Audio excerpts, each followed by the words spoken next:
Well, it's been a dramatic journey for us and one that has added all kinds of strength and capacity. Uh, Two of many stories that I'm proud of. One would be the story of Indwell, a housing project built in a northeast end neighborhood in Hamilton, very low income neighborhood, very challenged, on the site of a very seedy and very violent former watering hole bar. And today there are 60 units of housing for folks who have been the most precariously housed historically, people who have been in institutions, living on the street. They get a range of supports. They get the dignity of beautiful housing to look at. It's been welcomed and embraced by the larger community. And it's a great use of our capital. And I can't imagine a story that would make me prouder. The second one would be an art story, the story of Hamilton Artists Incorporated, a local nonprofit that have been supporting and servicing artists in Hamilton for many years. And in the heart of our burgeoning arts district, there was a burnt out old retail space that had been abandoned and neglected for many years. And we provided a loan that allowed them to get through a construction project that created a beautiful new gallery space and an administrative headquarters for their organization.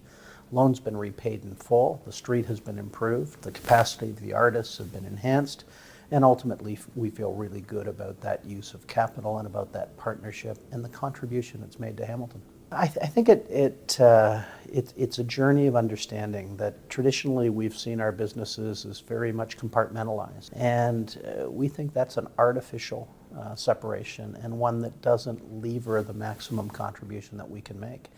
So loans and investments for impact will never replace our grant stream. In fact, what it does is it enhances our ability to do more. It adds another tool in our tool chest. It also strengthens and deepens the kind of partnerships we have with charities and nonprofits, both in our community and across the country, because we've made a determination that wherever possible, we love to do impact investments in Hamilton, but we're also Canadians. And to the extent we can create great arts facilities or affordable housing projects, redevelopments in communities that are creating living wage jobs in any Canadian city, we think that's a good thing for a Canadian Community Foundation to be doing. And I don't think it's a hard sell. I would explain it in this way.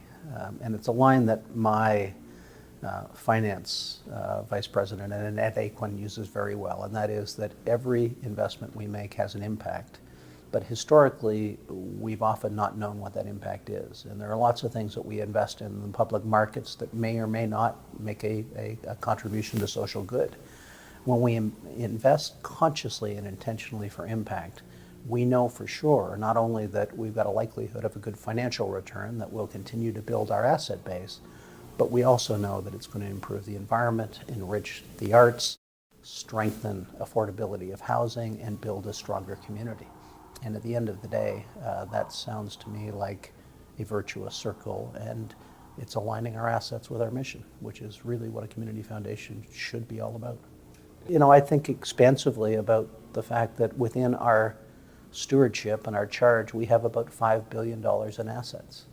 And the challenge that we responded to was from Bill Young, who not only has been a great supporter of community foundations, but has a family legacy over 3 generations as an entrepreneur. And he said very cogently to our board, it's great what you're doing with 3.5% of your assets, but what are you doing with the other 96.5%? And I think that's something that we as a movement have to come to grips with and recognize how much unutilized potential that we're leaving on the table if we don't figure out how to use more of these assets to build a stronger and more caring Canada.